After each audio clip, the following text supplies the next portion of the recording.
Sadly, the young assistant pastor strolled through the snow-covered village of Oberndorf, Austria. In a few days it would be Christmas Eve, but Joseph Moore knew there would be no music in his church to herald the great event. The church organ had broken. Pausing, Reverend Moore gazed at the scattered lights in the village. The sight of this peaceful town, wrapped in a blanket of snow, stirred his imagination. Surely it was on such a clear and quiet night as this that the host of angels sang out the glorious news that the Savior had been born.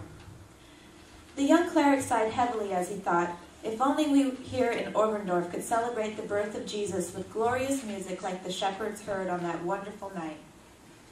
Standing there, his mind filled with visions of the first Christmas, Joseph Moore suddenly became aware that the disappointment was fading from his heart.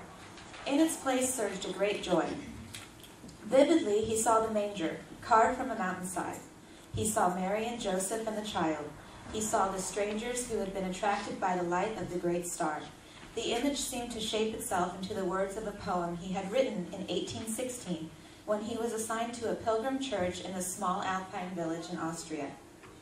The next day he showed the poem to Franz Gruber, the church organist, who said, "These words should be sung at Christmas, but what could we use for accompaniment? Your guitar?" The curate replied, "Like Mary and Joseph in the stable, we must be content with what God provides for us." Franz Gruber studied the poem, then softly strummed the melody that came to him.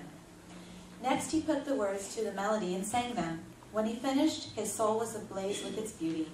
Mr. Gruber's beautiful music added the final touch to the poem Moore had written 2 years earlier. On Christmas Eve, 1818, in a small Austrian village, the Oberndorf choir, accompanied only by a guitar, sang for the first time the immortal hymn that begins, "Silent Night, Holy Night." Ladies and gentlemen, Silent Night.